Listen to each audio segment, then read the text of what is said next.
Alhamdulillah, in the name of Allah subhanahu wa ta'ala, the most gracious, the most merciful, peace and blessings be upon our beloved Prophet Muhammad sallallahu alaihi wasallam. My beloved brothers and sisters, I want to ask you a question that touches the very core of our existence. How much would you pay to be under the personal protection of the King of Kings? Imagine for a moment that you have to leave your house today. You are going into a dangerous world. Imagine you have 20 armored vehicles surrounding you. You have a helicopter hovering above you watching your every move. You have 500 elite bodyguards ready to take a bullet for you. You would feel invincible, wouldn't you? You would feel a sense of peace knowing that nothing can touch you. But let me tell you something profound. All of those guards are human. They can sleep, they can fail, they can be overpowered. But there is a protection that never sleeps. There is a protection that is absolute. We ask Allah Almighty to teach us what benefits us and to benefit us from what He taught us. Tonight, I want to share with you a treasure. It is a treasure found in the authentic sunnah of our beloved Prophet Muhammad, peace and blessings be upon him. It is a hadith found in the collections of Abu Dawood and Sahih Al-Bukhari that outlines a divine guarantee. The Prophet said that there are three kinds of people who are under the special protection of Allah. The Arabic word uses Zimmat-Allah. It means they are in His custody. They are His responsibility. If they live, Allah suffices them and provides for them. And if they die, they go straight to Jannah. This is the ultimate win-win situation. We often look for safety in our bank accounts. We look for safety in our alarm systems. But true safety is found in the obedience of Allah. Allah Almighty confirms this promise in the Holy Quran, in Surah Al-Hajj, where He says, indeed, Allah defends those who have believed. Notice the certainty in that verse. It does not say He might defend them. It says He defends them. The condition is faith. And tonight, we are going to explore three practical ways to manifest that faith. These are not impossible tasks. They are not reserved for the scholars living in the mountains. They are for you. They are for the mother in her kitchen. They are for the father at work. They are for the student at university. It feels like we just started this journey of learning together. Yet here we are, diving deeper into the ocean of prophetic wisdom. Many of you have contacted me saying, Sheikh, these reminders are changing our lives. This is the power of intention. When you sit to learn with a sincere heart, Allah opens doors you never knew existed. So I want you to lend me your heart tonight. I want you to listen, not just to hear, but to apply. I want us to walk away from this session with a firm resolution that we will be among these three categories. We want to be the VIPs of Allah. We want to walk on this earth knowing that the Lord of the heavens is guarding our steps. Are you ready to find out who they are? My beloved brothers and sisters, let us unveil the first person on this VIP list. It is a person who performs an action so simple that we often overlook it. It requires no money and no heavy lifting. The Prophet, peace and blessings be upon him, said that the first person under the guarantee of Allah is the one who enters his house and says salam. That is it. Just entering your own home and announcing peace. You might ask why this simple act carries such a heavy reward. We must understand the reality of the world we live in today. The streets are filled with fitna. The workplace is filled with stress. The news is filled with tragedy. When you walk through your front door, you are leaving the chaos of the creation to enter the sanctuary of your family. Allah Almighty instructs us in the Holy Quran, in Surah An-Nur, regarding this beautiful etiquette. He says, but when you enter houses, give greetings of peace upon each other, a greeting from Allah, blessed and good. Notice the words blessed and good. When you say Assalamu alaikum, you are not just saying hello, you are making a dua. You are asking Allah to send tranquility down upon your wife, upon your husband, and upon your children. You are washing away the negativity of the outside world before it stains your carpet. If you do not bring the peace of Allah into your home, the shaitan will bring his chaos instead. There is a beautiful narration recorded in Sunan At-Tirmidhi where the Prophet, peace and blessings be upon him, gave advice to his beloved servant Anas bin Malik. He said to him, O my son, when you enter upon your family, use the greeting of peace. It will be a blessing for you and for the people of your house. We all complain about a lack of barakah. We say our money disappears. We say our time has no blessing. We say our homes are filled with arguments. Here is the solution. The barakah enters with the salam. Even if you enter an empty house, say the salam. The angels are there and they will reply to you. Do not walk in silently looking at your phone. Do not walk in shouting orders. Walk in with the name of Allah. So the guarantee is twofold. If you live with barakah and provision. And if you die, the hadith promises that you enter Jannah. Imagine a man who comes home from work. He is tired, but he remembers his Lord. He opens the door and says, Assalamu alaikum wa rahmatullahi wa barakatuh with a smile. Moments later, his soul is taken. He died upon the best of deeds. He died spreading peace. Allah has guaranteed that such a person is his responsibility. Who among us does not want to end their life in such a state? Make this a habit starting today. Every threshold you cross, let the peace of Allah be on your tongue. And before we move to the next reminder, I ask you kindly, if this touched your heart even a little, take a moment to like this video, subscribe to this channel, and write a comment below. Tell me where in the world you are listening from. My beloved brothers and sisters, let us look at the second person on this VIP list. It is the person who leaves the comfort of their home to visit the house of Allah. The Prophet, peace and blessings be upon him, said that whosoever goes to the masjid with the intention to pray, he is under the protection of Allah. This is a profound statement. When you step out of your door and walk towards the masjid, you are technically a guest of the king. And it is the duty of the host to protect the guest. If you go and perform the salah and come back home alive, you return with a mountain of rewards. We know from authentic narrations that the prayer in congregation is 27 times more rewarding than the prayer alone. But the reward starts before you even arrive. I want you to change your mindset about the walk or the drive to the masjid. It is not just a commute.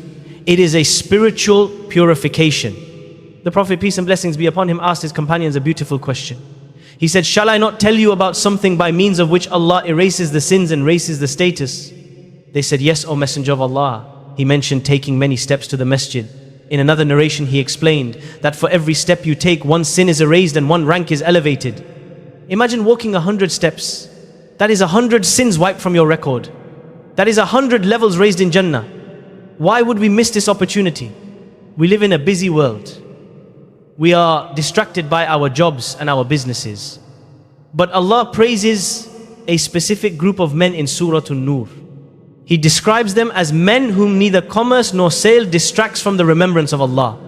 They prioritize the call of the adhan over the call of the dunya. When they hear Hayya ala Salah, they drop everything. They know that the real profit is found in the rows of the Musallin. They know that the real meeting is the meeting with their Lord. And look at the ultimate guarantee. The hadith says that if this person dies in that process, they will enter Jannah. Imagine passing away while walking to the Fajr prayer.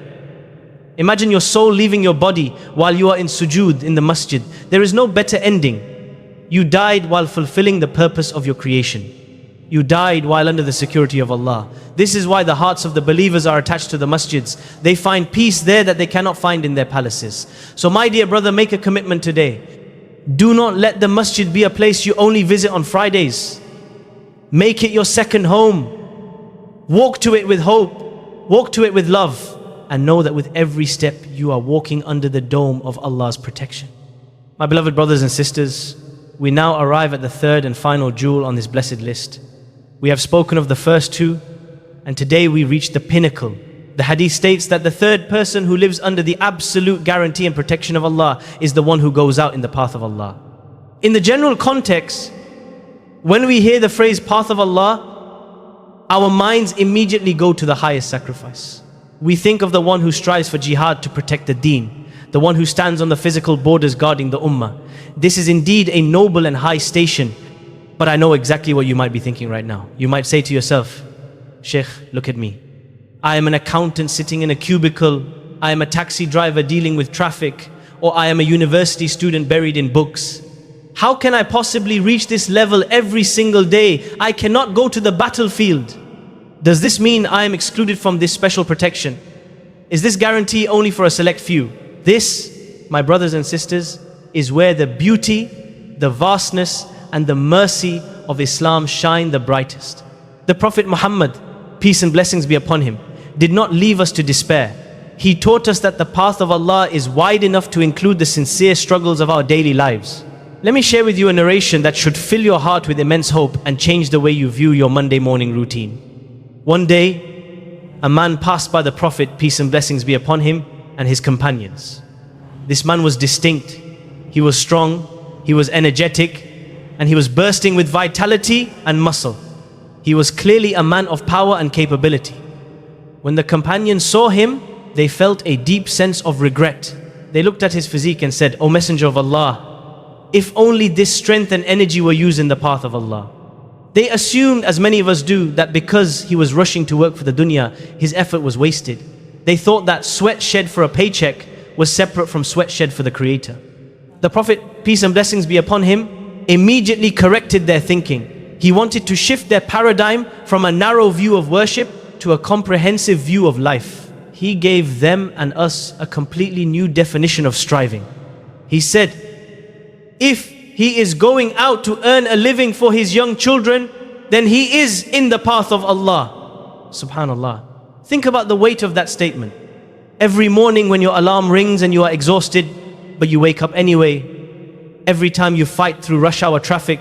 Every time you endure a difficult boss or a stressful client just to put halal food on the table for your little ones, you are in the path of Allah.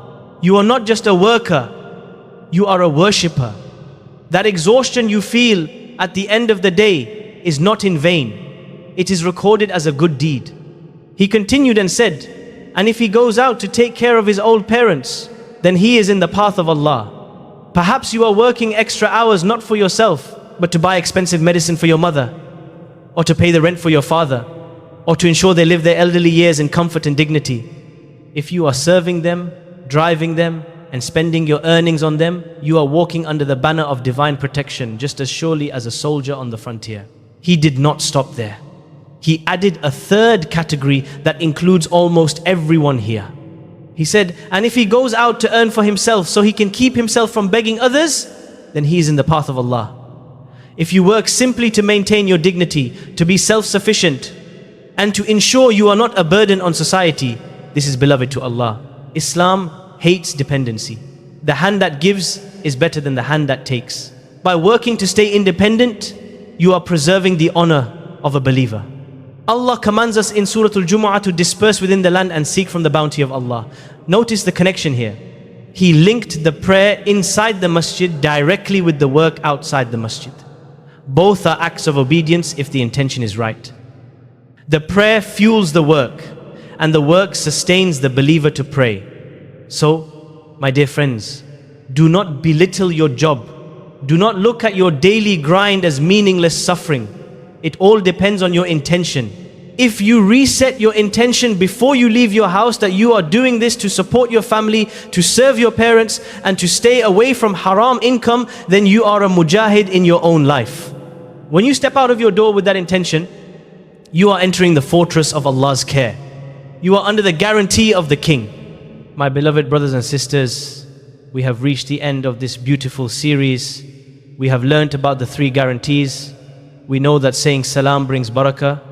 We know that walking to the masjid erases sins. We know that working for our families is a form of jihad. But knowledge alone is not enough. Knowledge is like a map. It shows you the way, but it does not carry you there. You have to walk. You have to take action. I want to share with you a personal habit that I practice every single day. It is something I shared with a class recently and I want to gift it to you. Every morning when I leave my house for the Fajr prayer, I make a conscious intention in my heart. I do not just walk blindly. I speak to Allah. I say, Ya Allah, grant me every promise and every reward that your Prophet, peace and blessings be upon him, has promised for the people who pray in congregation. I ask for it specifically. I say, Ya Allah, I am entering my house now, so grant me the protection you promised. When you live with this level of consciousness, your worship changes. You are not just going through the motions. You are interacting with the promises of your Lord.